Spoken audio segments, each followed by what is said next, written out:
Yeah, hello everyone. Good morning. Myself Muralidhar Reddy. I'm a DevOps consultant and solution architect. Now we are going to discussing about what is AWS RDS, why we use AWS RDS, what are the benefits of using AWS RDS. We will see it. Okay. First of all, what is AWS RDS? AWS RDS is nothing but relational database service. Okay, this AWS RDS is managed database service provided by AWS team. Okay, using this particular AWS RDS, make it easier to set up, operate, and scale a relational database in the cloud. If you want to be create, you can set up easily. Okay, using this particular AWS RDS, and also you can operate, and also we can scale. Okay, if you want specific number of replicas, okay, we can do everything. Okay, easily. Remember one thing, guys.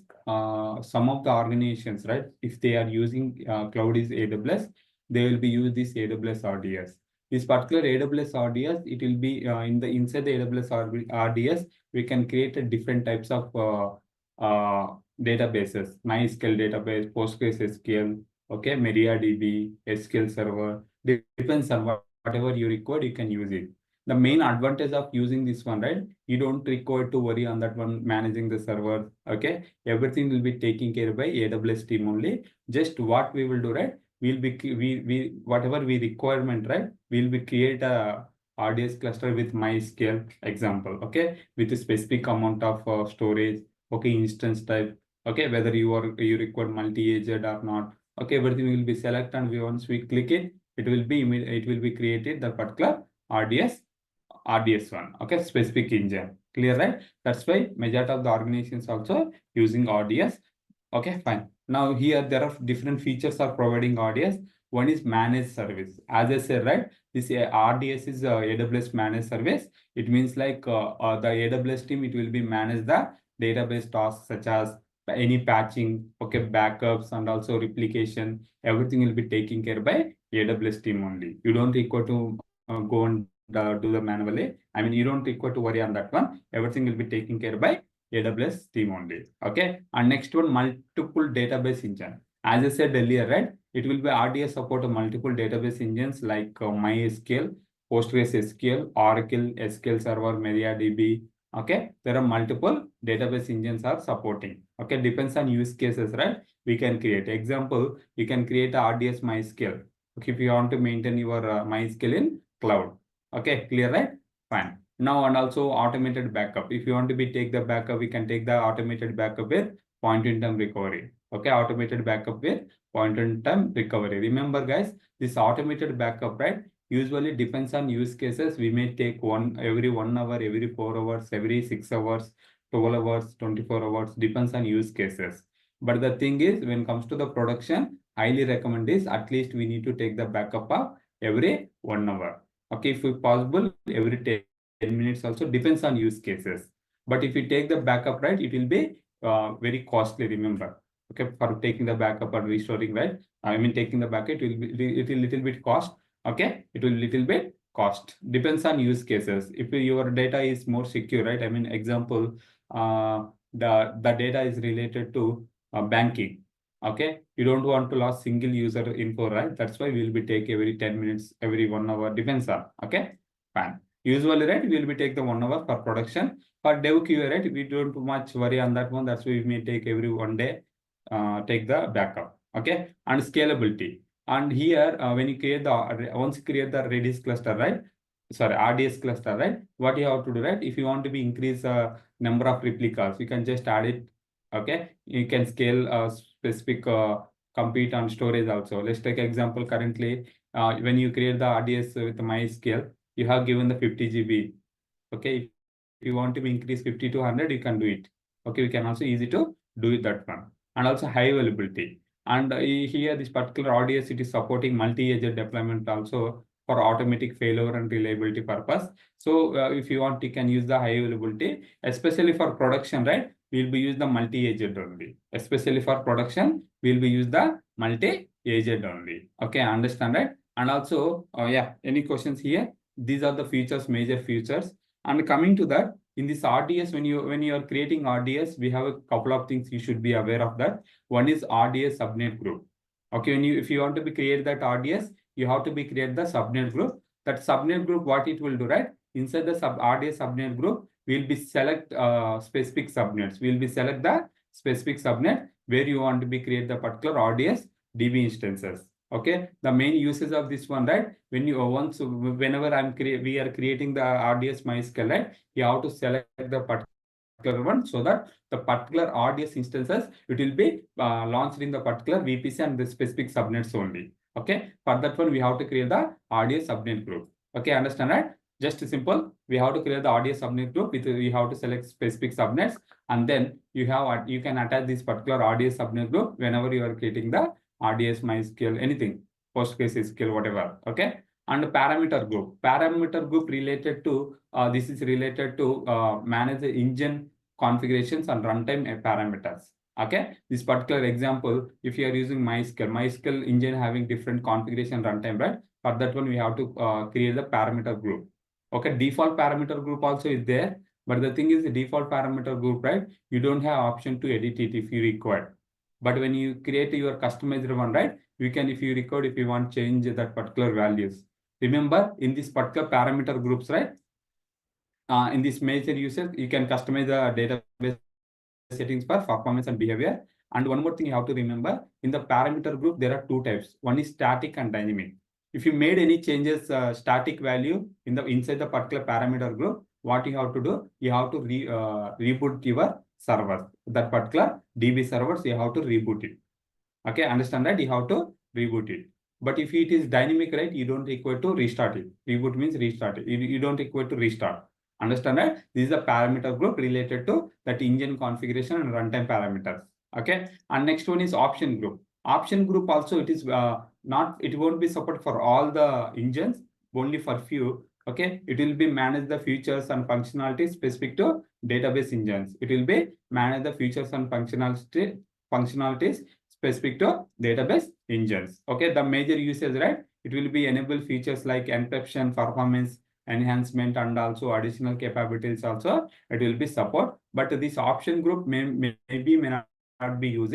But one is RDS subnet group, and then parameter group will be used when you're creating any RDS engine, any type. Example, RDS MySQL.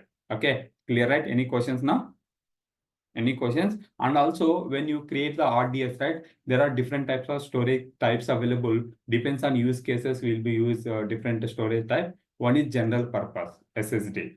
This balance performance for wide range of database workloads. Usually, right, when you create anything, any type of RDS, right, RDS specific engine type, okay, usually we'll be select the general purpose only. Usually, it will be suitable for us from dev to production. Okay, and also in case if you want to be use IOPS related, provision IOPS.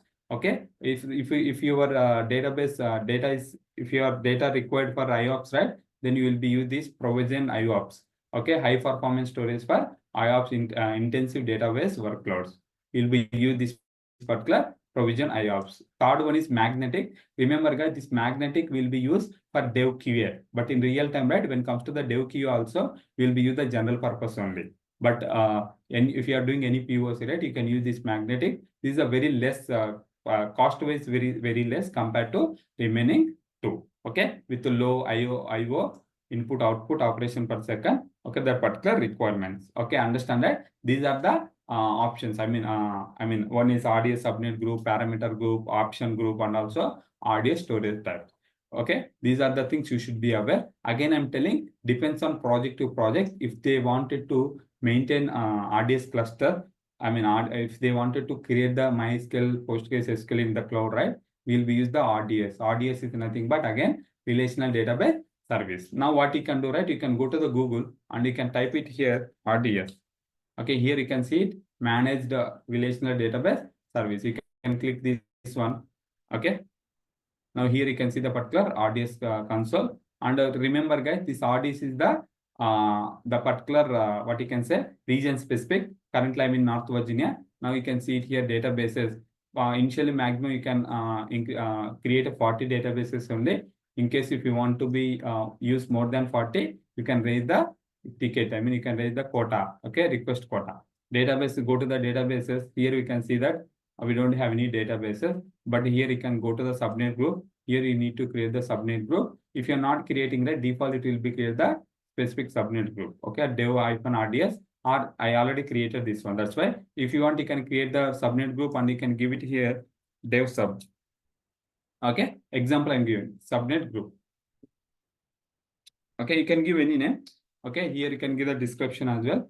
And here you have to select which VPC, example dev VPC. Okay, here you have to select what available zones. And here you have to select the specific available zones, right? Where you want to be create your RDS cluster. Okay, whether you want to be create a public or whether you want to be private, depends on that one. You have to select it subnets and then you have to create this particular one.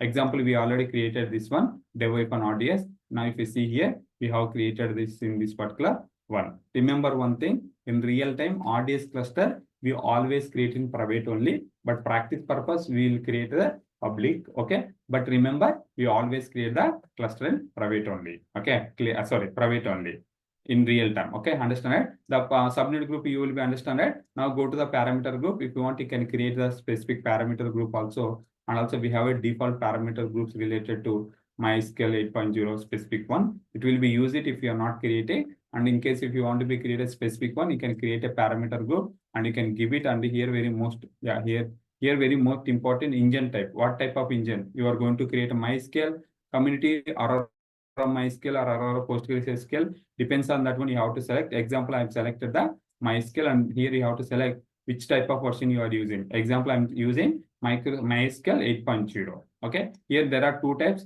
DB parameter group, DB cluster parameter group.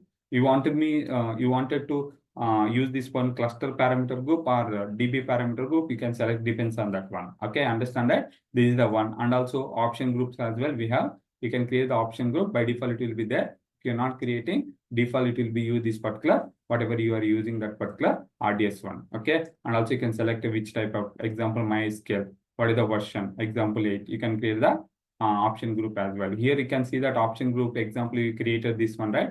You can see it here. You can see it here. Currently, yeah, we don't have anything. If you want to add option, and then here you can add the specific. Here you can see the specific options available. If you want, you can use it those options. Okay, clear, right? And also you can see the parameter groups also. Select here, and here very most important. Yeah, if you see here, there are different types. As I said earlier, right? There is a one is static one, dynamic one. Okay, if it is dynamic one, right? You don't require to reboot your cluster. If you required, I mean, if it is a static, right? Once you update this value, right? Whatever value, okay, then what you have to do, you have to reboot. Then only it will be apply those changes. Okay. Usually, right? You may ask question, is it really will get the requirement? Yes. Sometimes, right? DBA team they will reach out us. Hey Murali, can you please change this particular value? Okay. Then it is showing the static, right? We need to inform them. Hey DBA team, I already update the value, but we need to reboot the particular RDS so that it will be reflect. Okay, then they will be confirm us whether we need to reboot or not. If they say okay, please go ahead and do it, then we will do it.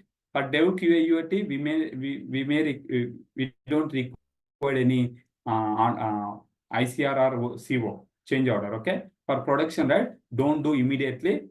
Please raise the ICR, then do it. Okay, clear, right? Any questions now? This is the thing, and also we can create the database, and here it is supporting different types of engine options. One is Aurora Postgres SQL, and also MySQL, MariaDB. Okay, here you can see the Postgres SQL, Oracle. Okay, MySQL SQL Server, IBM DB2 also. Okay, there are different types of engines available here. You can create it. It depends on project to project. They may use Aurora MySQL or Aurora Postgres SQL. They may use MySQL also. Depends on use cases. They will be use it. Okay, clear? Or any questions? I hope understand theory part, right? Later part I will create a. We will be create that particular RDS cluster as well, so that you will get more idea. Okay, and one thing you have to remember, as a DevOps engineer, just will be create the RDS cluster and will be give the endpoint to DBA team. They will be taking care in terms of creating tables, everything they will be taking care. We don't want to worry on that one. But our responsibility is we have to be create the RDS cluster either console or either through Terraform. Usually recommended ways we always create that through Terraform only. then we'll be give the endpoint and whether it is connecting or not. Once you connected that endpoint, right, we will be informed to them, then they will be taking care going forward. Okay, if there was issue with the connectivity, right, you have to be troubleshooting. It means the DevOps team needs to be troubleshoot, and we have to be verify security groups, what was the problem, everything we can verify it, and then we can fix it. Depends on issue. Okay, clear, right? Fine. Yeah, hello everyone, good morning. Myself Muralidhar Reddy. I'm a DevOps consultant and solution architect. Now we are going to discussing about creating a MySQL database in AWS RDS. Let's see the demo so that you'll get some idea. So for that one, right, first you have to log into the AWS account. Remember guys, RDS is region specific. We are going to create in North Virginia, okay? We are creating in North Virginia. Just to type it here, RDS, okay? Here you can see it, right? Manage relational database service, okay? RDS is nothing but relational database service, okay? Now you can see it here. Left side, we have a databases. If you created any databases, you can able to see it here. Currently, we haven't created. That's why you are not able to see it here. Okay. Now you can create a database. Okay. Here you can see the specific engines. Okay. You can select either standard one or easy create. We highly recommend when you are learning, right, try to use standard one so that you can see all the options. Okay. Now here you can see the engine type. Here Aurora MySQL, Aurora postgres SQL, MySQL, MariaDB, postgres SQL, Oracle, okay, Microsoft SQL Server, and also IBM DB2 as well. Okay. Now what you have to do, right? We are going to create in MySQL. Okay. For that one, right, before going to create, we need to create a subnet group where you want to create this particular RDS cluster, and also we required option groups as well. We required parameter groups as well. Okay, first we will be create that one before going to create this particular database. Okay, database we are going to create a MySQL one. Okay, now what you have to do, right? Left side we have a subnet group, right? Click this one. Here you have to select the subnet group. Here I'm giving that create a DB subnet group. I'm giving dev. Okay, example, I'm creating for dev environment. I'm giving dev-RDS MySQL subnets. Okay, I'm creating for MySQL, right? That's why I'm giving dev RDS MySQL and subnets I'm giving. Here you can give the description also same. Okay, and now here you need to select the which VPC you want to create this particular subnet group. In our case, right, we have a dev VPC. Select this particular dev VPC. Okay, and then here you have to select the available zones. Here I'm selecting 1A, 1B. Okay, you have to create at least minimum 2 available zones. Okay, if you are selecting, in case if you are using multi-agent DB cluster, right, you have to select the 3 available zones. Okay, we already created 3 available zones. Let me show you. Okay. Yeah, particular dev VPC, we have created 1A, 1B, 1C, 3 available zones. We gave CAD range as well, 8 to 16 and 24. Okay, now here you have to select those 3. Okay, 1A, 1B, 1C, because I'm creating the multi-agent DB cluster so that you will see all the options. Okay, here you have to select the specific. In 1A, right, you can select the specific public one. This is the public one, and 1B, this is the public one. And coming to the 1C, right? Let me refresh this one. It looks like not available. Okay, give me 1 second. I'm giving this. Sorry. Here I'm giving dev-F1 RDS MySQL. Okay, subnets. Okay, here you can give the description as well, and here you can select that VPC, dev VPC. Here you can select the 1A, 1B, 1C. Okay, now in subnets level, right? 1A 10.100.0.8.0 is the public one. I'm selecting, and also I'm selecting here 1C also public one, and also 1C, 1B also I'm selecting the public subnet. Why I'm selecting public subnet? The reason is we are going to create this particular RDS cluster in public subnets to connect the particular cluster. But in real time, right, we won't be creating public subnet. We always create in private only, because the particular DB clusters, not only RDS MySQL, anything you have to create in private only, private subnets or app subnet or data subnet. Usually we will be create that particular subnet, I mean RDS clusters in data subnets, but we don't have any client VPN, right? That's why I'm creating I'm creating public subnets. Okay, that's why I selected 1A, 1B, 1C, all public subnets only. Okay, understand that? Understand any questions now? Again, I'm telling for practice purpose, I have selected the public subnets 1A, 1B, 1C, but in real time, you have to select only data subnets. We always create the particular RDS cluster in data subnets only. We will connect through our client VPN. Okay, but in our case, we don't have client VPN, right? That's why I'm creating a public subnet just for FIA. Okay, understand that? Now we can create a subnet group. Now, if you see here, now we created the subnet group and you can click this one. And here you can see that ARN and also IPv for support. And in case if you want to be edit also, and now you can see it here, right? What are the subnets we have attached? Everything you can see it here. Okay, you can also select and edit if you want. If you want to be edit specific subnets as well, you can delete or add it. You can do that one. Okay. Only one thing warning here, right? If you want to be create a multi-AG DB cluster, you have to be 3 subnets with the 3 different available zones. That's why I have created one more subnet. Okay. If you are not aware how do we create a subnet, please have a look our VPC concept so that you will get some idea. Okay. Clear at any questions now? Any questions? Fine. Now what you have to do, we have created the subnet groups where you want to be launch the, create the particular RDS cluster. Next one is parameter group. Parameter group is nothing but inside this particular, whatever you are creating that particular RDS, right? So it contains the parameters. It related to RDS. So for that one, right, by default, we have a default MySQL one parameter group. Okay. But in real time, we have to create our customized one. The reason is, if you use the default one, right, you can't able to edit if you require any customized one. That's why we always create the parameter group as customized one. It means like we'll create our own parameter group. Just create a parameter group. Here I'm giving dev-1, okay, RDS MySQL parameter group. Okay. Parameter group. And then you can do the description as well. And here you can select the engine. Which engine? Our side is MySQL community, right? I'm selecting the MySQL. In case if you are creating the Aurora MySQL, you have to select this one. But in our case is MySQL community, just select that one. And here we are going to create the which version? MySQL version we are going to create 8.0. Okay. When we are creating RDS cluster, we will be select the parameter group family is 8.0. And here you can see that 2 types. One is DB parameter group. One is DB cluster parameter group. We are creating that parameter group. In case if you require cluster level parameter group, you can select this one. But in our case, DB parameter group is fine. Just select this one and create it. Now our parameter group is created.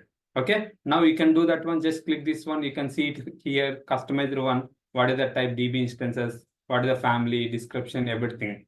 As I said, right, these are the default. We have created our customized one. We can see it all the parameters related to DB. Let's take an example. Okay. We received the request from DB team. They're saying like, hey Murli, hey DevOps team, can you please change this activate all roles on login value 0 to 1? How do we do? Just edit. Okay. And then here, then edit, you can change it to 1. Okay, it is change it to 1. Here you have to remember, if it is dynamic, right, you don't require to restart your DB.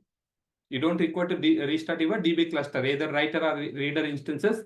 You don't require to restart it. In case, if you are doing this one, backlog, if you are doing specific value you are mentioning, if it is static, right, it means like you have to restart to reflect these changes. If you are not restarting that particular DB, right, it won't be reflect the changes. Remember, again, I'm telling, backlog, it is the static. That's why you have to restart the particular DB cluster so that it will be whatever you are mentioning here, the values will be apply automatically. Apply. If it is dynamic, right, you don't require to restart it. This is one of the most important question into level. Hey Murli, you have created that parameter group. Okay.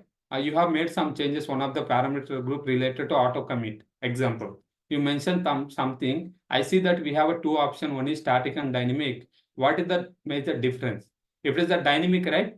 If you whatever you are mentioning the values, it is automatically applied. If it is static, right, you have to restart our RDS clusters so that whatever you are mentioning the values, it is automatically, it will be applied. Understand that? Then you can change it. That is the major reason we'll always create our customized one instead of default one. If you see here default, you can see it here. This is the default MySQL also it is generated, but you don't have option to edit it. Remember, you don't have option to edit it. Whatever value is right, you have to use it. Okay.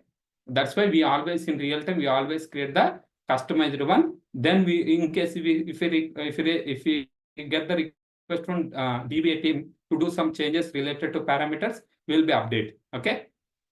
If it is production, right, we don't update directly. We need to raise the ICR. Then we have to implement that one. Okay. And coming to the options group. Option groups is the one of the group. Okay. In this particular group, based on you creating that particular RDS cluster, we have a option available. Let's take example. You can see it here. These are the working with option groups. Okay. This particular option groups depends on you selected. Depends on you selected a database engine. Okay. Example, you have selected MySQL. If you see here, MySQL, we have a different options. Just select this one. Okay.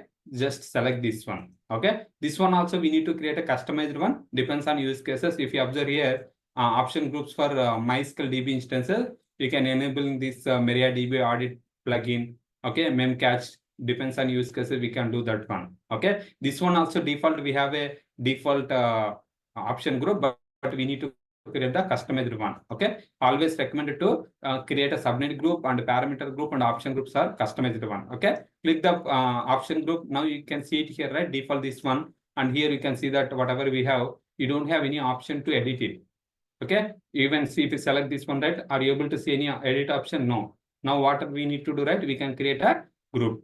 Create a group. And here I'm giving dev-RDS MySQL hyphen. Okay. Option group. Okay. You can give any name, your wish, but I'm giving this name. Select this one. Here you have to select the engine. Engine is MySQL, right? Select the MySQL. Our version is 8.0. Okay. Now major version is 8.0 and create this one. Now once we create, right, you can select this one and then you can click this one. And here you can see the options. If you want whatever you want, you can see the specific options. In case if you want to add any parameters, right, just add options. And then here you can see the specifically example MariaDB and the Memcache, right? I already shown here, right? These are the two things it will be supporting for MySQL DB. In case if you are creating postgres SQL, right? These are the things. I mean, you can select the MariaDB. These are the options we have. Okay. Depends on use cases, we'll be using. For option group, right? It is supporting only MariaDB audit plugin. Okay. Understand, right? Any questions now? And also you can see the specific values and you can apply. If you want to apply immediately, you can apply it.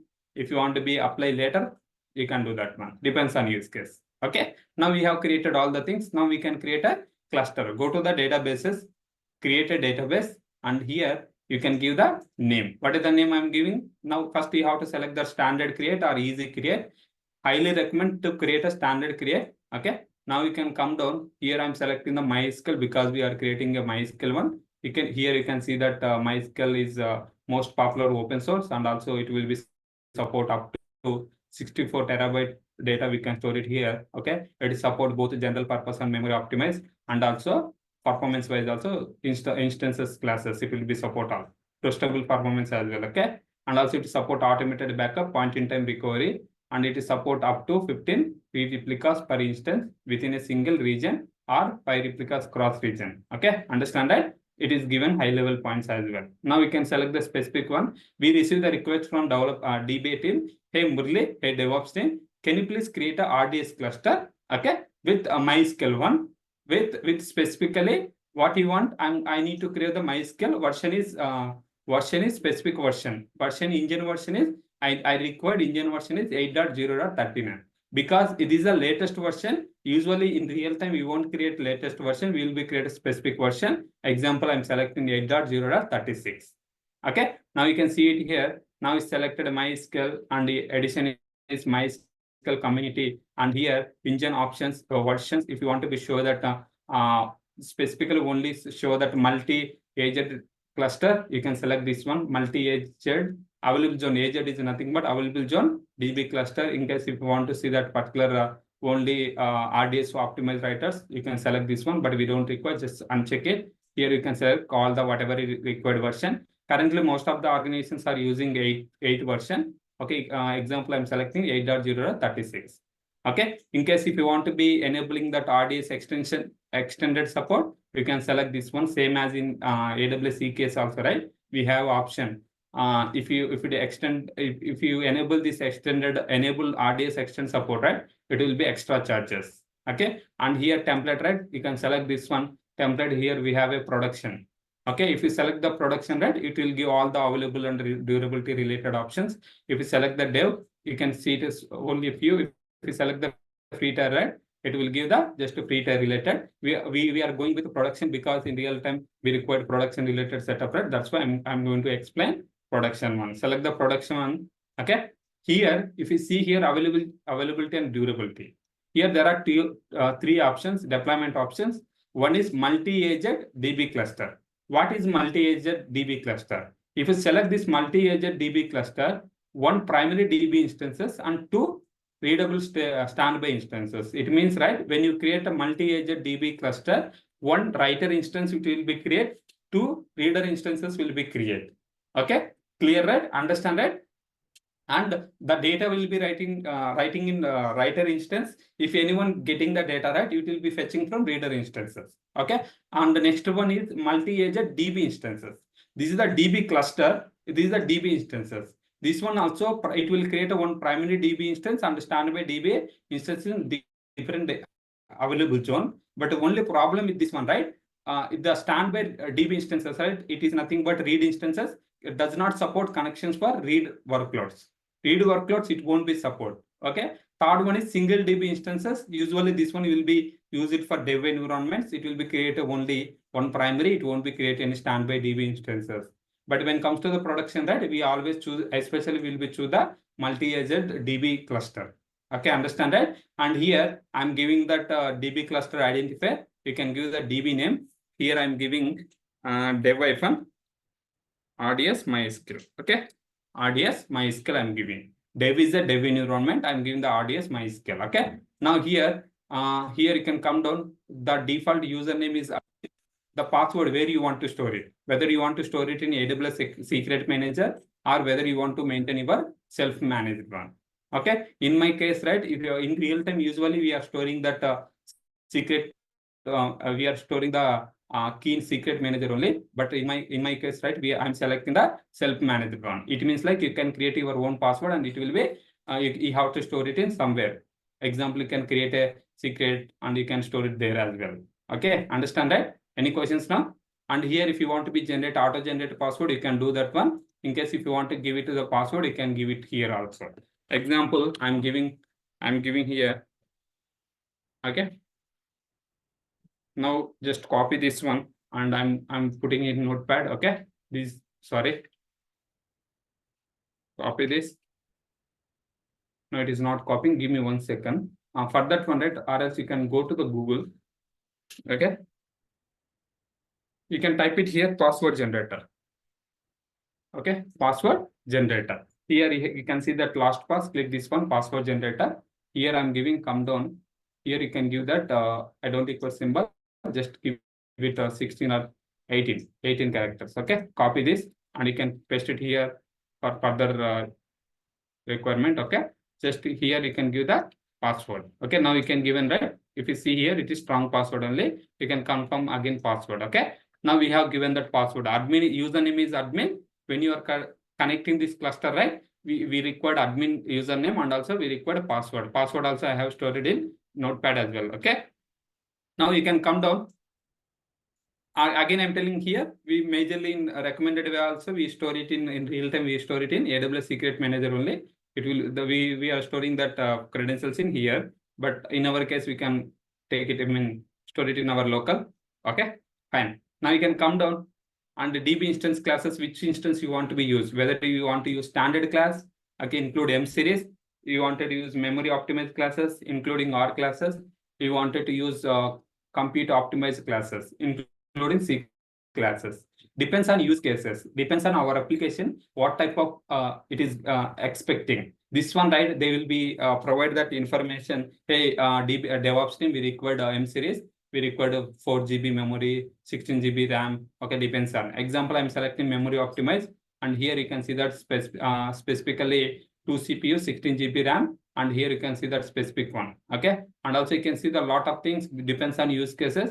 You will be select the specific one. If you select the standard one, right, you can see it here 2 GB or 8 GB RAM. Okay, and it means like we are creating 3, right? 1 is writer and 2 is reader instances, right? All it will be create 2 CPU and 8 GB RAM. Okay, just select the 8 GB, 2 GB RAM, 8 GB. In case if you select the compute one, right, you can see it here 1 CPU, 2 GB RAM. Okay, depends on, you can select anything. Example, I'm selecting this one. 1 CPU and 2 GB is fine for practicing purpose, but real time use cases will be work with the DBA team. They will be suggest, hey, we require this type of things. Depends on that one, you'll be create that one. Okay. Now here you can select here storage type. Here you can see that general purpose, provision IO and provision IO2. Okay, depends on use cases, we will be use it. If you use general purpose, usually we will be use that general purpose GP3 only. Okay, and here if you select here IOPs, right, flexibility in provisioning, and also if you want to maintain the low latency, high durability, okay, you can select I0, IO2 as well. But in our case, I'm selecting the GP3. And here allocation storage, right? Minimum you can create a 20 GB, maximum you can create a 65,536 GB. Now, our practice purpose, I'm giving 20 GB is fine. But in real time, right, we may create 1,000 GB, okay, 2 terabytes, 3 terabytes, depends on project to project. Okay. Now you clear this one. Now you can come down if you want advanced settings. Here, if you see here, provision IOPs, okay, and also you can see it here, storage throughput also. If you want to be enabling any storage auto scaling, basically multi-agent is not supporting. What is the usage of storage auto scaling, right? Let's take an example. You have created a 20 GB. Okay, if we reach the 15 GB, it is we can mention the condition like you can add 5 more GB like that. We can use this one, but in real time, right, we won't use this storage auto scaling. It is not recommended to use it. Okay, and the next thing is connectivity. How you want to connect, whether you want to connect using EC2 instance, whether you want to connect after, you can set up manually. Okay, now I'm selecting the manually. Later part I will connect, I will be add our IP address in the security group of RDS. Then I will be connect for that one. Okay, fine, right? Now you can see it here, which VPC you are going to create. We have a default VPC and dev VPC. I'm selecting the dev. And then after creating that VPC, I mean, RDS in the particular VPC, right? You can't change it, just remember, okay? And here we already created the subnet group as well. Just select this particular subnet group. Again, I'm telling for practicing purpose, I'm creating in public subnet. In real time, we won't create in public subnet. We always create in data subnets only. Okay, clear, right? And the next thing here, most important, public access. If you give the public access, yes, right? Anyone can, anywhere they can able to connect to this particular RDS cluster. If you give it no, right, it means like they can access only within the VPC or they can connect using EC2 instance. Okay, understand that? But in real time, we always give the no for public access. Okay, but practice purpose, we have to give the yes because we need to connect to the particular RDS cluster from our local, right, without client VPN. That's why we require to create the public. But in real time, remember, don't tell them like we created RDS cluster in public. If you say them like, say them right, they can easily to identify, okay, this guy is not worked on RDS. Even is not aware of how it will be maintaining in real time. Okay, clear, right? Now I'm giving the yes only for our practice purpose to connect particular RDS cluster. Okay. Now you can see it here, VPC security group. If you want to be use existing one, you can use it. If you want to be create a new one, you can create it. Example, I'm creating here, group name I'm giving dev RDS MySQL HG. Okay, I'm giving this one. Okay. Now, if you want to be maintain any proxy, you can create it in real time. We won't be use this proxy information. You can ignore that one. And coming to the certificate authority, right? Here we have a different certificate. Okay, you can select the default one, this one only, RDS CA-RS 2048 G1. Usually, right, depends on, if you see here, if you select this one, this particular certificate will be expect 2061 year. So it when you comes to the 2061 year, right, you have to renew this particular certificate. It means you have to change the certificate. You can select this one. That is fine. Okay. These are recommended way only. We have other certificates as well. Okay. CA, ECC, D85 4096. Okay. Now you can select this one. Okay. Understand that? Now go to the additional configuration. Here you can see the database port. What is the port number? The port number RDS MySQL port number is 3306. 3306. The port number is 3306. Understand that? Database port number is 3306. And here I'm giving that tags name is name. You can give the name as well. Remember, tags very most important. Whether you created manually, whether you created a Terraform, you have to mention here. Okay. RDS. Dev from RDS MySQL. Okay. Fine. And then here, most important, how you want to connect. Database authentication using password authentication. Whether you want to use password and IAM database authentication, password and Kerberos authentication. Usually, we always will use the password authentication only real time because we gave that admin password, right? That's why here it is only enabling this password authentication. Okay, clear, right? Now you can come down. You can come down, and one more thing, guys. This whatever we select the multi-agent DB cluster, right? It won't support these two options. And one more thing, you have to remember. Okay, and coming to that, performance insights. If you want to be enabling performance of the particular one, okay, performance schema, you can enable this one. Okay, here you can see it here, right? Turn on performance insight for all the instances in the cluster. It will be created three clusters, three instances, right? One is writer instance, two is reader instances. Okay, here you can select the retention period. If you select the 7 days, right, it is a free tier only. Okay, you can use that one. You can give that KMS as well. But in our case, if you want, you can enable it. If you don't require, you can ignore that one. But in our case, I'm enabling this one to showcase. Okay, now you can come down. You can see the additional configuration also. So if you want to be enabling enhanced monitoring for all the EC2 instances, you can select here. And granularity every 60 seconds or every 10 seconds, depends on, I'm selecting every 10 seconds. Okay. Remember, if you, whatever you are enabling, right, it will be more charged. It will be charged extra. Okay. Clear, right? Now I'm selecting here and go to the additional configuration. Here you can see that a database option, it won't be create any initial database if you select this multi-agent DB cluster. And here, most important, DB cluster parameter group. This is the default one it is taking. Okay. And also, if you have any option group, you can see it here. Currently, this whatever we selected one, right? Multi-agent DB cluster, it won't support the option group as well. Okay, understand it? And here you can see that backup, enhance automated backups as well. If you want to be enabling it, you can enabling it backup retention, whether you want to maintain 7 days. If let's take example, today you have taken, maximum you can maintain 7 days only. You can maintain last 35 days. Depends on. If you select more days, right, every day it is taking backup, it will be increase that one. Okay, understand that? You can choose that window when you want. You can select here. Okay, depends on your case. You can choose here. Example, if I select 1 day, okay, backup retention is 1 day. Okay, understand that? Now you can come down when you want to be choose it. Now I'm selecting no preference and coming to the encryption, right? If you want to be encrypt this particular RDS cluster, you can do that one. For that one, enable encryption, you have to enable it. And here, you can, once you enable, right, you can see that RDS, okay, KMS key, you can choose any one. Okay, anything is fine. Okay, now you can see the account, what is the ID, and the KMS key, you can see it here. And the log exports, right, you can see the specific one. One audit log, if you want to enabling audit log, if you want to be the error logs, general logs, and slow query logs. Let's take example, inside the RDS cluster, any query is taking long time. Okay, any query is taking long time. You can, if you see it here, right, you can see the logs.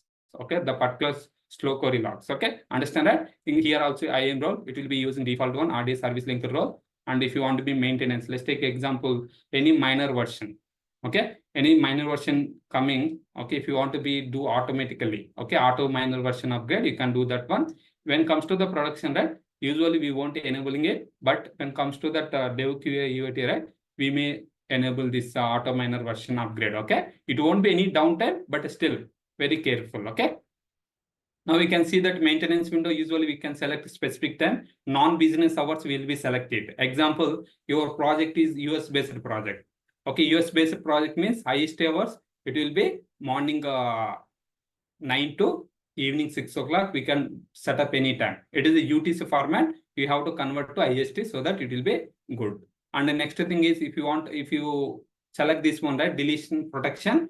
Okay, if you enable this one, right, if you are trying to delete someone, right, it won't be deleted. First, you have to disable this protection and then you have to delete it. Here, one of the thing you have to remember, usually in production, right, we may use this deletion protection enable so that we will be safer side. Okay. And also you can see that estimated monthly cost as well, DB instances and storage, how much total, everything you can see it here. Okay. Understand that? And also you are responsible for ensuring that you all the instances necessary rights and third-party products, because it is just we are using RDS MySQL. Okay. But AWS team also, they're suggesting you have to everything is your responsibility only for that MySQL. Okay, fine. Just create a database. Okay, now I'm creating the database. Okay, wait for a few seconds, it will be create. Now we gave everything, right? Now you can see it. Okay, fine. Okay, wait a couple of minutes. Yeah, now if you see here, as I said, right, just cancel. Just you can view credentials, you can see it. We already having the credentials, right? Endpoint, everything you can see it here. Just close it, copy this. I think I have already, yeah, already there. Now what you have to do is just cancel, close. As I said, right, it will be create one reader instance, two writer instances. Currently it is creating that. That's why it is all are reader only. Wait for a couple of minutes so that you can see that one is writer instance, one is two is reader instances. Okay, you have to wait at least 15 to 20 minutes. We can wait for that. Okay, clear, right? Yeah, it is created, almost done. It is final modifying. Okay, you have to wait for a few seconds. Meanwhile, you can check it. Okay, and one more thing, guys, when you get this particular request from DBA team, okay, to create any RDS cluster, right? First, we have to prepare the quotation, how much it will be per month, and we need to get the approval from either our team lead or manager. Once they give the approval, right, you have to create this one. Directly don't create it, okay, because it is cost, right? That is the reason. Okay, now you can refresh this. Still it is modifying. It may take a little bit time, 1 or 2 minutes. And now you can see it here. Meanwhile, select the specific one and the main one. Now here you can see that endpoints are writer instance, this one. You have to use this one to connect the RDS cluster. These are the reader one, and the port number is 3306. Okay, and also you can see if any connected computer resources. Currently we haven't any connected, and also you can see the monitoring as well. Okay, here you can see the specific monitoring. Okay, bin logs, CPU place and database connections, everything you can able to see it here. Okay, you can see it here, specific one. If you select this one, you can see it specific instance only. Okay, depends on use cases. We can see it here, and also we can see the disk queue depth, DB load, and also EBS byte balance. Everything you can see it here. Free local storage, freeable memory, everything you can see it here. Okay, understand that? And here you can see that every 5 minutes or every 10 seconds, depends on your use cases. We selected 10 seconds, right? I mean, we did that. And go to the logs, right? Log event, you can select here. If you have any logs, we can see it here last 1 week, 2 weeks, depends on. Okay, and also you can see the configuration as well. Here we select the DB cluster ID, this is ID. We give a dev on RDS MySQL, and the DB cluster role. This is the multi-agent, right? We selected, that's why. Engine is 8.0.36. RDS extended support we enable. Okay, and also we can see the ARN as well, resource ID, when it was created, DB instance parameter group, what parameter group is used. You may ask question, hey Murli, why you haven't used the parameter group for our customized one? The reason is RDS it won't supporting the particular one. Okay, instance related default it is taking. Deletion protection you can enable it. Architecture settings you can see it here, and also you can see this particular instance class, which class we have selected, 1 CPU, 2 GB RAM, and also you can see that username and password. Okay, and multi-AG we have selected. Okay, and storage encryption we enable or not, we can see it here. Storage type is general purpose. What is the storage? Provision IOPS, storage throughput. Okay, storage auto scaling, everything you can see it here. And also performance insights as well, you can see it here. Okay, understand that? And coming to the maintenance and backup, also you can see it here. Auto miner version upgrade. When we kept the maintenance window, we kept between 5:30 to 6 o'clock. Pending maintenance, if you have anything, you can see it here. Okay, and also here you can see that a backup we kept every 1 day, automated backup every 1 day. Okay, created copy tags, and if you want, you can see it here, and also you can see the snapshots as well, if anything. Okay, if you want to be export to S3 also, we can export this particular one. Okay, now you can see it here, tags as well. If you have any tags, you can see it here. If you want to add it, you can add it, and you can also see the recommendations. If you have any recommendations based on this recommendation, we have to follow. Okay, understand it? This is the main DB, and here we have a writer instance or reader instance, right? Select the writer instance. Now I have selected the writer instance. Now you can select this particular connectivity, and here you can see the endpoint, or what is the port number, which VPC we have created, which subnet we have created. Okay, and also we can see it here, security group. If you observe here, we created the security group, right? During our RDS cluster only. The name is we gave dev-RDS MySQL-HJ. Just select this one. If you observe here, if you go to the inbound, okay, what is the port number? RDS port number 3306, right? That's why it is enabled, and it is enabled to my IP address. This is my public IP. How do we know? Go to the Google and type it. What is my public IP? What is my IP? Okay. Now here you can see that what is my IP? You can see the your IP address, public IP. That is my public IP 45.249.77.125. Here you can see that particular one. Okay, it is automatically updated. Okay, understand that? Here I can connect using my local as well, because our RDS cluster is public, right? That's why. In real time, right? How we will be give it, edit this one, and you can select MySQL. Okay, here instead of anywhere we'll be use the customize, and we'll be give it like this. Let's take example, your organization CADR range is 10 series, right? We can give it like this 10.0.0.0/8. It means like if you have a multiple VPCs in your organization, if you connected a client VPN, if you give this one, right, you can able to connect any of that one. Okay, understand that? That's why we'll be give it like this. But our practice purpose, it is updated the public IP, our public IP, because I can connect from my end. Okay, clear, right? Fine. Save rules. Now I have updated this security group as well, and also you can see it here whether it is publicly accessible or not. What is the certificate authority, when it was, okay, DB instance certification expired, when it will be expired, September 2021, 2025 it will expire. Okay, certificate related. Coming to the monitoring, you can see it all monitoring, CloudWatch monitoring as well here. Every 10 seconds, 1 second, depends on use cases. You can see it here how much CPU utilization. Okay, database connection, how many, you can see it everything. Okay, and also you can see the log events as well. We already enable log events, right, for the particular one. One is error related. Okay, and also you can see the MySQL upgrade. You can see all the logs here. Okay, and also we can see the recent events. It is a DB instance created, we started, and the cluster topology updated, everything is happening. Okay, and also you can see the configuration as well. Here you can see that instance ID, what is the available zone, where it is created, this particular writer instance. Okay, and also database activity, and what is the ARN, when it was created, everything you can able to see it here. Same thing for writer instance, reader instance also same. It is maintenance and the tags as well, recommendations if you have anything. Okay, understand that? These are the options we have this particular RDS cluster. Now what you have to do, right? Still now it is available, just refresh this one. Okay, now in case if you want to be modify anything, you have to select main DB and then go to the modify, and here you can modify anything related to engine version. Example, if you want to upgrade to 8.0.37, remember you can't downgrade the version, you can upgrade it. Okay, and second thing is before upgrade, right, you have to research on that one between 8.0, 36 to 39. What are the changes we have? You have to research on that one, then you have to do that. Okay, and also if you want, you can change the DB cluster identifier, you can do that one. Okay, and also you can come down here. The password is we are managing self-managed, right? In case if you want to use AWS Security Manager, you can do that one. Currently we are using self-managed only, and you can come here if you want to be change any instance type also, you can do that one here. And also here storage type is general P3. In case if you want to be change allocated storage, you can do that one. And also in case if you want to be add any security group also, you can do that one. Currently we have dev-RDS MySQL. Okay, fine. Here password authentication. Okay, here you can see that DB cluster parameter group. This is the cluster parameter group. Okay, and then you can, let's take example. I don't require auto backup, just uncheck it. Okay, now come down.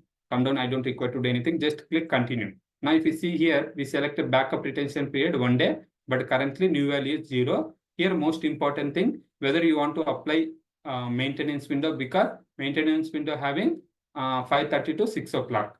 That is September to 2024. If I use apply immediately, right, it will be apply immediately. It will sync the particular, whatever you are doing the changes for both writer and reader instances.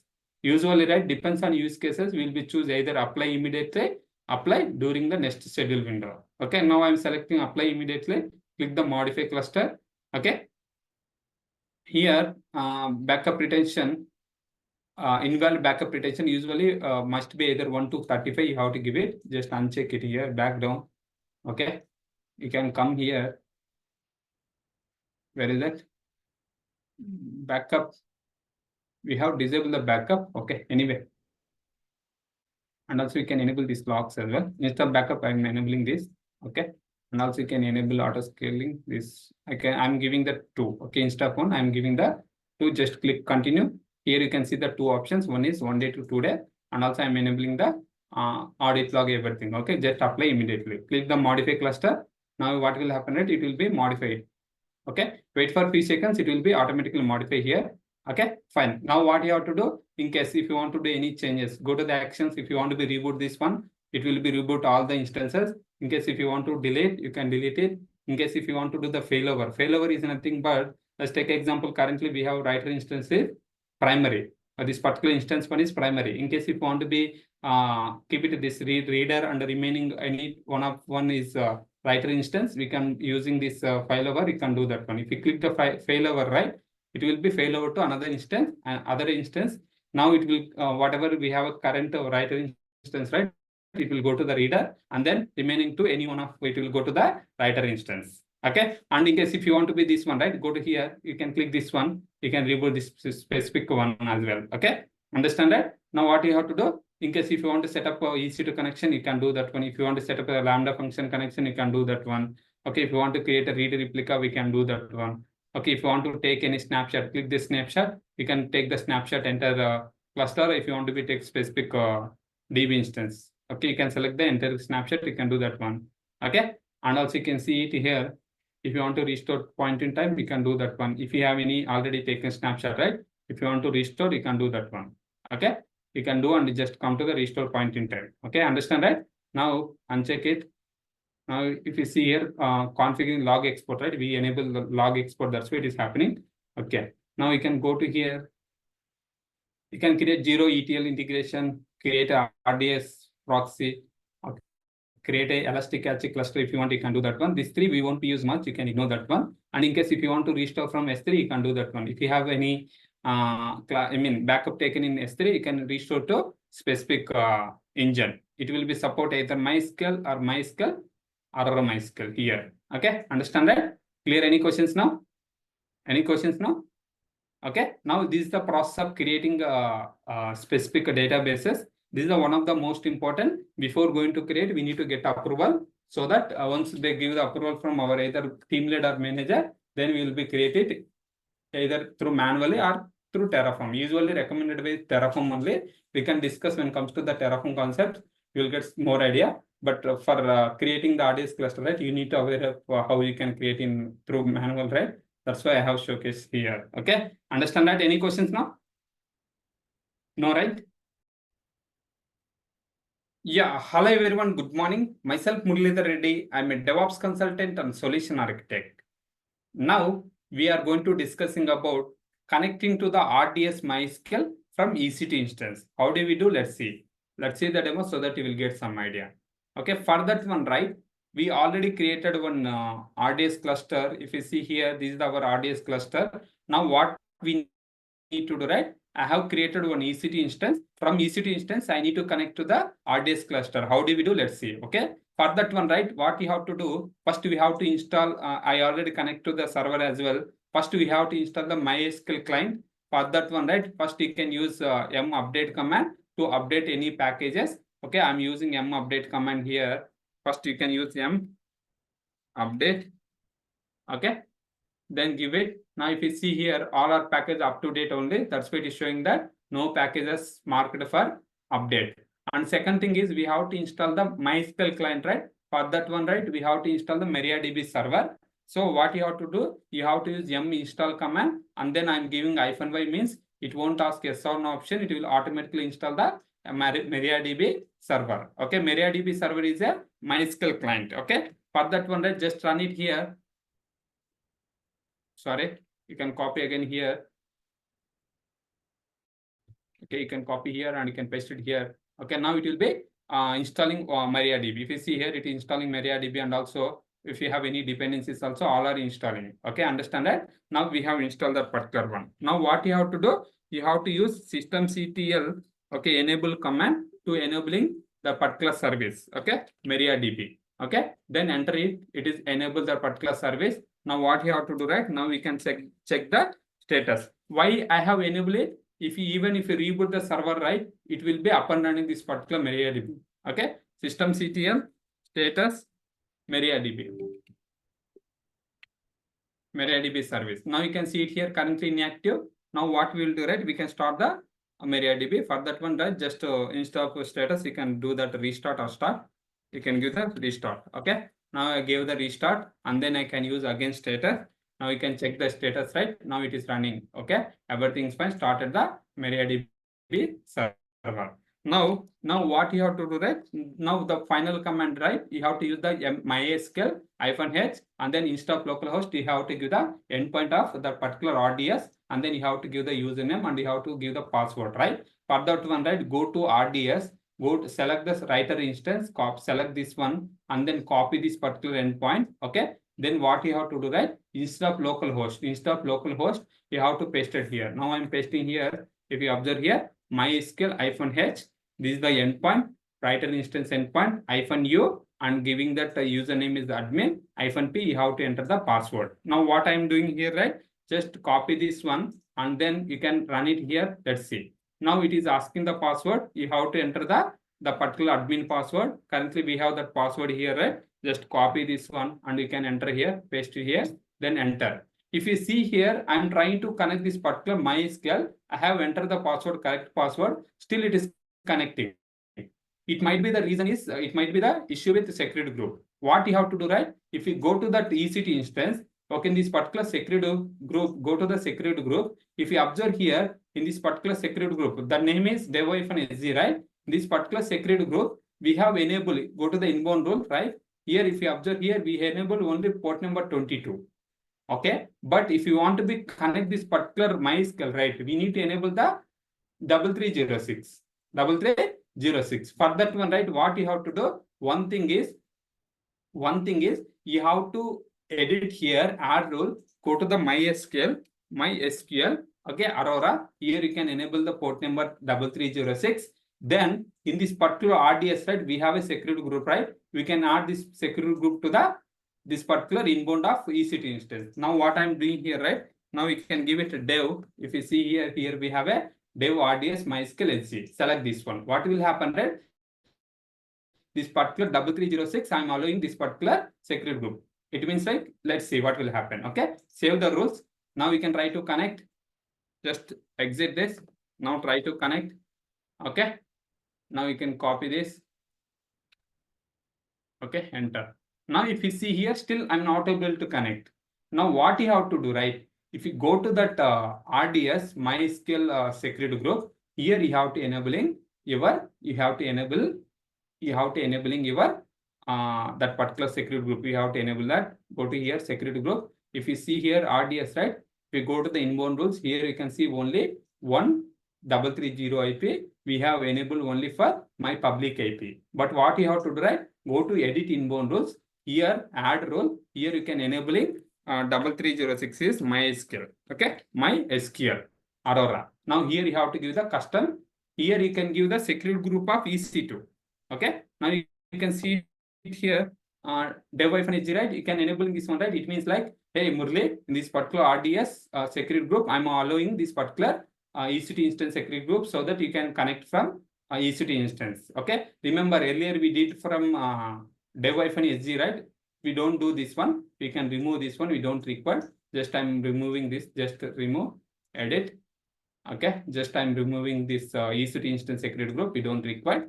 Okay. Now I have added here. If you see here, just I'm added dev-sc and then save rules. What will happen, right? This particular RDS security group, it is allowing to this particular EC2 instance security group to connect port number 3306. Port number 3306 is nothing but you are connecting to the RDS cluster. You can connect to the RDS cluster. For that one, right? Just I have cancelled it. Just run it. MySQL -h again. Just enter the password. Okay, now you can enter this password. Okay, now you can enter this password. Now if you see here, you have connected. Understand that if you want to be access from EC2 instance, go to the RDS security group. You can allow port number 3306 and you can mention the EC2 instance security group, so that this particular EC2 instance security group we already allowed in RDS security group. That's why you are connecting using this particular MySQL command. Now you can see it here, show databases, show databases. Okay. Now you can see here total we have 4 databases, 4 or 5 databases, and also you can use HR database. You can give it here database change. Now you are in HR database. If you want to be connect, you can connect and you can use a specific database, and also you can create the tables and everything. Remember guys, connecting the database, okay, this is our DevOps responsibility. After creating the tables, modifying the tables, creating the database inside the cluster, everything will be taken care of the DBA term only. We don't require to worry on that one. Okay, understand that? Now we have done this one. And one more thing guys, in real time recommended way is, instead of allowing a specific security group inside that RDS, right? What we will do, right? Usually select this particular one, go to the edit inbound rule. Okay, give me 1 second. It is disconnected the account. Give me 1 second. Here, instead of allowing 3306 for only specific security group, we will be give it like this. Okay, usually if it is production, right? If it is production, how will we do? MySQL. Okay, and then here you can give that example. Our EKS cluster is, our is 10.100, right? You can give like this. It means like it is, let's take example, it will allow only specific. If you have a multiple EC2 instance under this particular CADR range, right? All servers can connect this particular RDS cluster. If you give it to only single security group, right? Only that particular EC2 instance attached to the security group, right? Those people can, those servers can access. If you give CADR range of VPC, right? Whoever, whatever launch the EC2 instances, that particular CADRN, they can able to access from those servers this particular RDS. Okay, you can give like this also, or else you can give this one. Anything's fine, but depends on use cases. We will be give it. Okay, save rules. Now you can save the rules, right? Now you can able to connect it. Understand that? You can able to connect this particular one. Any questions, right? Now you can connect here, and also if you want to be exit, you can click this one. One of the most important in real time, right? Frequently we receive the request from developer, hey Murli, a DevOps team, we are not able to connect to the RDS cluster. Can you please help me? Can you please check? Then what you have to do, right? How they are connecting, we need to ask them whether they are connecting through either MySQL Workbench, either EC2 instance, either application level. Second thing is, we need to check whether he connected to the client VPN or not. Third thing is, we need to verify security group level whether we enable or not. Okay, you may ask question, before 10 minutes back it was working fine, they are able to access it, but currently they are facing the issue. Might be some in between, there might be we made changes at security group level. Because of that one, no one will be accessing the particular RDS cluster. Okay, understand that? Any questions? Yeah, hello everyone, good morning. Myself Muralidhar Reddy. I'm a DevOps consultant and solution architect. Now we are going to discussing about installation of MySQL Workbench on Windows. Let's see the demo so that you will get some idea. Why do we require to install MySQL Workbench? So if you want to be connect any databases, let's take example, we already created AWS RDS, right? If you want to be connect the particular RDS from local, we can use MySQL Workbench to connect the particular one. So for that one, right, just go to the Google and type it here, MySQL Workbench. Okay, MySQL Workbench here, click this one. And then here you can see that MySQL Workbench, download, click this one. And here you have to select which operating system. In our case is Windows, right? Select this particular one. Okay, and then here you can see that the latest version is 8.0.38. The size is 41.7 MB. Okay, now click this particular one. It will be download. Okay, it will be download. we don't require to, no thanks, just start my downloading. We don't require to log in. Okay, now if you see here, it is downloading. Okay, now what you have to do, right? Once download is completed, okay, you have to go to see downloads option. Okay, now here you can see that particular .exe file. Okay, now download is completed. If you observe here, download is completed. Now I can see that particular .exe file. Now what you have to do, just double click this one. Okay, now it is asking next. Remember guys, when you installing the Microsoft Workbench, right? MySQL Workbench, right? It will be stored in C drive, program files, MySQL Workbench. C is nothing but community edition. Okay, in case if you want to be change the path, you can change it. This is the default path. We can keep it default only. We don't require to change it. Just go next and select the complete. Click the next and click install. So now it is asking the SRM option. Click the S button. Once we click the S button, right, it will copy all the new files, everything. It will be installed. It may take 1 or 2 minutes. We have to wait for that one. Okay. Wait for a few seconds so that it will be completed quickly. Okay, now you can see it here, right? It is installation completed. If you want to launch MySQL Workbench, you can checkbox, click the checkbox. Where currently we don't require, just uncheck it, just finish it. Now installation is completed, right? How do we open? For that one, go to the search box. Here you can type it MySQL.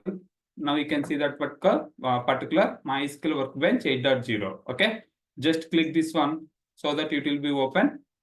Okay, initially when you open first time, right, it may take a little bit time to load. Okay, now it is completed. It is open, this particular MySQL Workbench. If you want to be connect to specific databases, you have option here, database. Click the connect to database. Here it will ask the host name, port number, username, password, everything. What are the default schema, everything. Based on you provided the details, you can able to connect it. Instead of connecting using inside the EC2 instance, if you have client VPN already connected, okay, then you can connect the particular databases from MySQL Workbench, even though it is private RDS cluster. Okay, you already connected the client VPN, right? So you can connect private related RDSs. Okay, understand that? This is the installation process. I will show you later how do we connect to the RDS clusters using MySQL Workbench, so that you will get some idea. And real time, right? Very most important. We frequently receive the request from someone like we are not able to connect the DB. So this type of request will come. So that if you have a MySQL Workbench in your local, right, you can try to connect from your end. What are the error you are getting? Based on that one, you can easy to troubleshoot, and you can find out the solution and you can inform to them. Okay, clear, right? Any questions? Yeah, hello everyone, good morning. Myself Muralidhar Reddy, I'm a DevOps consultant and solution architect. Now we are going to discussing about connecting to the RDS MySQL from MySQL Workbench. Using MySQL Workbench, right, we can connect the RDS MySQL, okay? Let's see the demo so that you will get some idea. Okay, we already installed our MySQL, right? I can open that MySQL. I already installed here MySQL Workbench. Okay, open here. And also we created a RDS cluster. If you see here, this is our RDS cluster. When you are connecting RDS cluster, right, what you have to do, right, you have to take the writer instance ID. Just copy, select this one. Okay, select this one. Okay, now you can come down here. We have an endpoint. You have to copy this. You have to take this endpoint. Okay, and then port number is 3306. Okay, now what I'm doing here, right, I have given that this is the endpoint and this is the port number. Now I have opened this particular MySQL Workbench.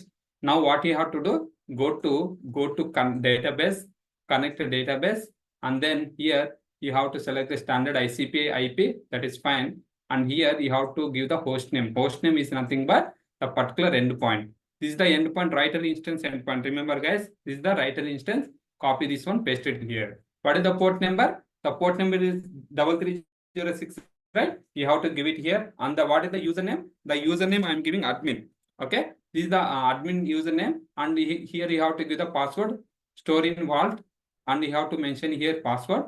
Go to here and copy this particular password. Okay, then give it and okay.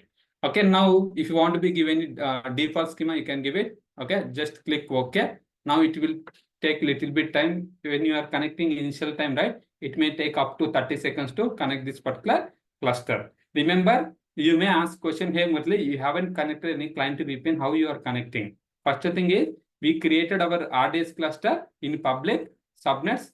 So we kept it public only. That's why you can able to connect to the cluster. But when comes to that, okay, currently it is throwing the error, we can see it. Okay, that is the one thing. Second thing is, we have already in security group, right? In security, go to that specific this DB, okay? Go to the security group, okay? Go to configuration, not here, select that reader instance, writer instance, configuration, connect with security. Here you can see it here, right? We are already enabling our public IP. Okay, if you see, go and check it here, right? This is our RDS security group. Select this one and go to the inbound rule, right? Here you can see the 3346 port number. Okay, we enabling our public IP, and you can see the outbound also. It is enable all traffic, but it's currently it is not connecting. Give me 1 second. We may give wrong. Your connection attempt to fail. Okay. Now what I'm doing here, right? Just go to here, select this one. Okay, or else you can do that one. Select this one, and here you can see it here, right? Writer instance. Just copy this one. Okay. It looks like I used wrong one. Just copy this writer instance. Go to here. Just close it. Database, connect to the database. You can give the host name this, and port name is 3306 only. Username is admin. Okay. This is the password you kept when we are creating the RDS cluster. Copy this, and you can store in vault, and you can give it here and then connect and click OK. Now it will connect to the RDS cluster. Okay. We have to wait for at least 30 seconds. You can see it here. Okay. Wait for 30 seconds. Let me retry that one. So select the writer instance. You can copy this endpoint and go to that MySQL Workbench, connect, and here you can give that host name this, and the port number is this, and here root username is admin. I'm giving. What is the password? When we create a RDS, we give this password. You can use that password. Store in vault, copy, paste it here, and click the OK. Now it should be connect to the particular MySQL workbench. Earlier it was not connected because it is not yet fully created the particular workbench. That's MySQL RDS cluster. That's why. Okay. Now you can see it here that I'm able to connect to the RDS cluster. Okay. Now you can see it here. If you want, show databases. Okay. Show databases. You can use this one, and we can run this particular one to verify it. Okay, click this one. Now it will be show it here. What are the databases we have? If you see here databases, we have 4 databases default: MySQL performance schema, sys information schema. Okay, understand, right? Now we connected RDS cluster using MySQL Workbench. Not only MySQL, RDS MySQL, you can connect postgres SQL, whatever you created in RDS, you can create connect using MySQL. Okay, connect using MySQL. Understand, right? And one more thing is what I will do, right? In security group, select this particular one, go to the security group. Okay.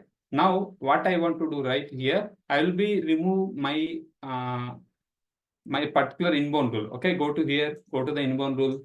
It is automatically attached to this particular 45 one. Just remove this one, just save changes. And now you can cancel this one.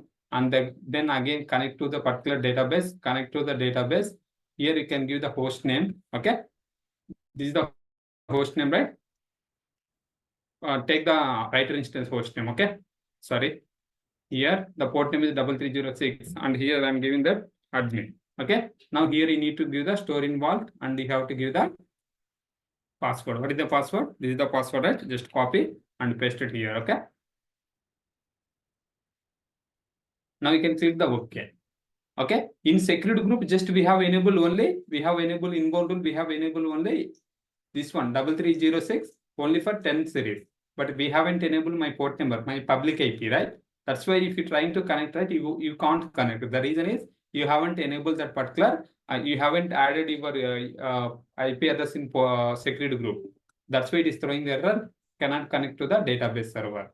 You may ask question, Murli, we created RDS in public, right? Why do we require to add it our public IP? We have to add it. If you are not add it, right, it won't be work. Okay. Now again, I'm going to here edit inbound rules. Okay. And here you can add rules, select that MySQL. Okay.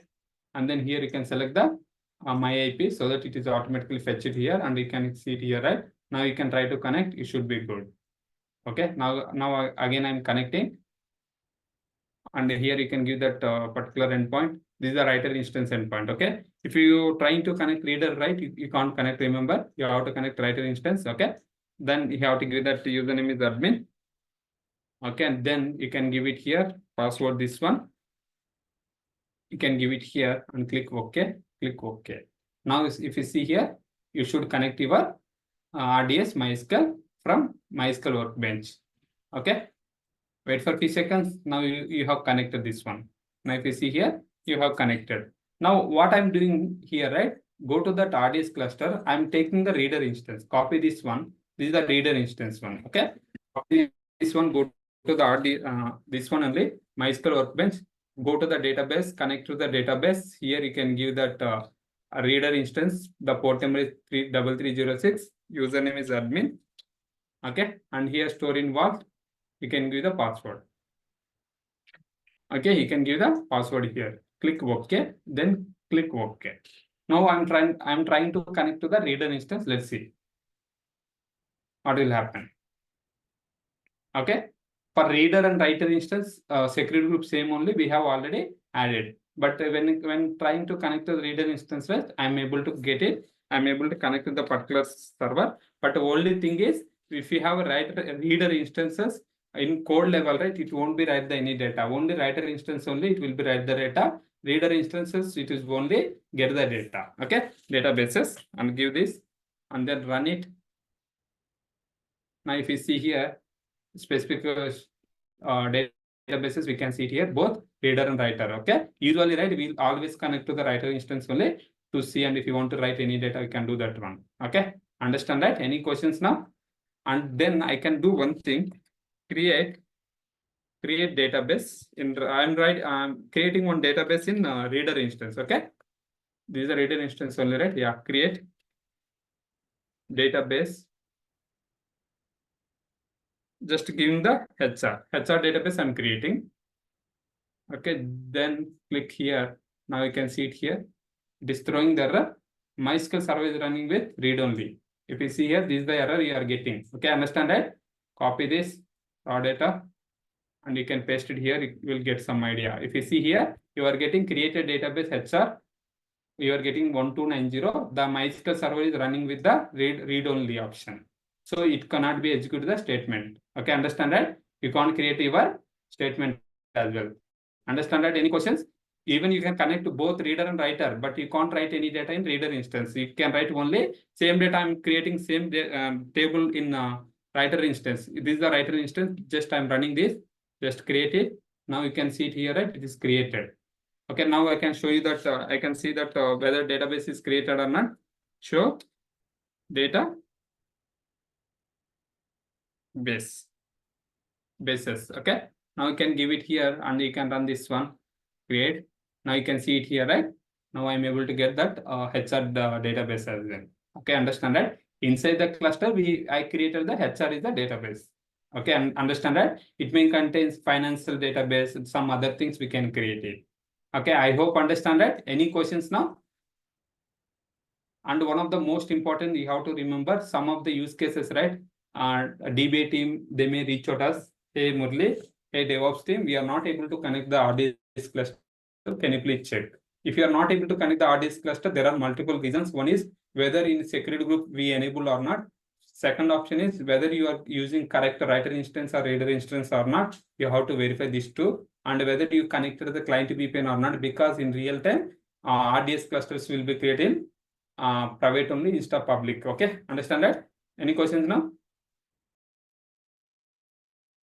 Yeah, hello everyone, good morning. Myself Muralidhar Reddy. I'm a DevOps consultant and solution architect. Now we are going to discussing about deletion of RDS MySQL. Is nothing but clean up our whatever we created, right? We need to clean up. Let's see the demo so that you will get some idea. Remember guys, once your practice completed, try to delete all the things. Otherwise, it will be one of the most expensive one, RDS. Okay, if you are keep on running, right, it will be keep on increasing your bill. If you are not paying, right, your account will be automatically deactivated. That is the reason. Please try to be delete once your practice completed. For that one, right, go and select the specific RDS, go to actions. Here you can see that delete, and here you can give that if you want to be create a final snapshot, you can create it. Remember, in real time, you won't delete much, but you have to remember in case if you are deleting, right, if you want, you can take the snapshot as well. For in our case, right, we don't require, uncheck it, I acknowledge it. Then here I'm giving the delete me. So now what will happen, right? It will be delete, writer instance, reader instance, everything, okay? And then delete a DB cluster. Now you can see it here, why it is throwing the error. If you remember, when we creating a RDS cluster, during that time we selected protected cluster, we have to disable that one so that we can delete it. For that one, right, go to here, go to modify. Okay, now come down here, you can see it here, enable deletion protection, uncheck it, continue, and then modify cluster, apply immediately, click the modify. If you remember, delete protection, we enable current value, now new value is disabled. Okay, before, if you want to be delete this cluster, you have to disable it. Okay, now you can click the modify. Now it will be modify that value, and then go to select this one, go to the actions, go to delete, and then you don't require to create a final snapshot, acknowledge it, and then you can give it here, delete me. Okay, then delete DB cluster. Now, if you see here, it will be delete the DB cluster. It may take 5 to 10 minutes. We have to wait for that one. And meanwhile, right, we already created one EC2 instance as well, right? I'm deleting this one, select this one, go to instance and terminate the instance. Okay, I'm terminating this one as well. And also go to the security group as well. Okay, we already created multiple security groups, right? We go to here. Here you can delete the security group if you have anything. If you see here, dev SG, right? Select this one, and also you can select this particular one. Go to here, delete, and then both are attached to the particular EC. One is attached to the EC2 instance, another one is attached to the RDS, and also we pointed to RDS, right? That's why it is throwing the error. Wait for a couple of minutes. Once we delete this one, it may take little bit time. Still, it is showing the deleting. It may take around 5 to 10 minutes. We have to wait for that one. Okay. Yeah, still it is deleting. It will take 5 minutes. You can wait for that one. Okay. I hope understand that. How do we delete that particular and also delete that EC2 instances? Again, I'm telling not only RDS, if you create any resources in AWS, once your practice is completed, please try to delete. Otherwise, it will be chargeable. If you are not paying, right, your account will be deactivated. Okay. Understand, right? Any questions now?